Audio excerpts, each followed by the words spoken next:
The first speaker is Adam Wortman.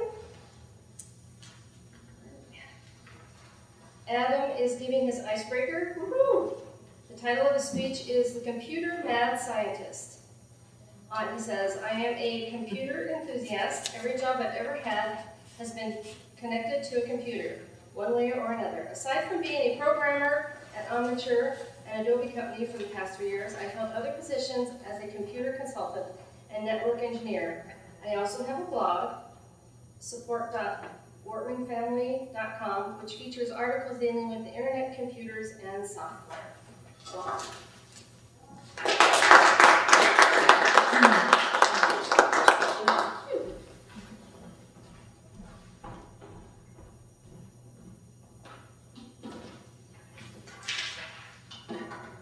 I have always wanted to work with computers.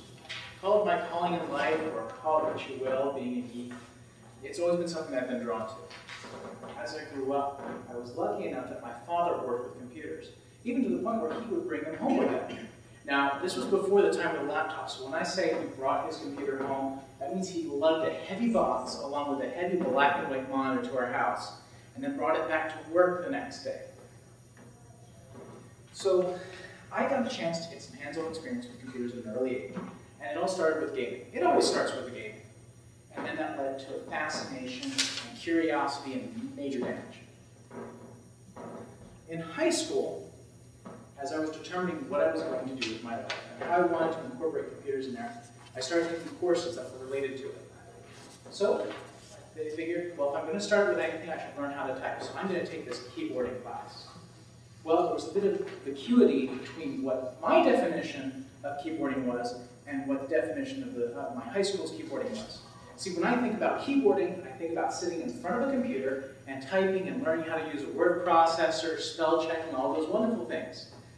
I'm trying to say the word. Now, in high school, their idea of keyboarding was sitting in front of a typewriter and learning how to use corrective tape. Not relevant today, now listen. I then proceeded after that to take 2 years of programming courses. By the time I was done with that, I had decided that computer science was not my thing. I just did not want to sit down in front of a computer for 8 hours a day learning how to and making programs. And so I started, as I went off to college, I started to make a distinction between computer science and computer engineering. Computer science is more of the software side, where you're creating a program that does tasks, or it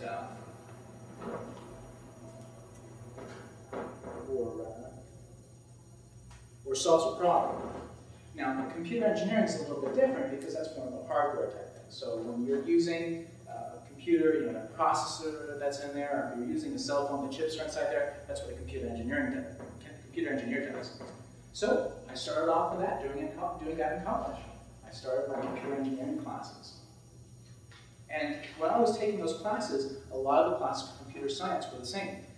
And so I found out that I actually had more interest in computer science than I did for computer engineering. And I really realized, looking back now, 6 years after it took me to get my computer science degree, switching the track and everything like that, that computer engineering was not something that Mother Nature wanted me to do. And so I draw from a couple of humorous experiences that, looking back, should have clued me in. Like, for instance, when I was about 1 year old, I got a hold of my parents' car keys. Now, it was raining outside, and we were on the second floor of an apartment building. So the car wasn't really accessible. I did the next best thing. I took the car keys to the nearest electrical outlet and plugged it in. Hint number 1. Hint number 2. I was about 5 or 6 when this one happened, where I decided to take a light bulb out of them. I shouldn't be giving you any ideas here. I'm giving you way too many hints. Close your ears.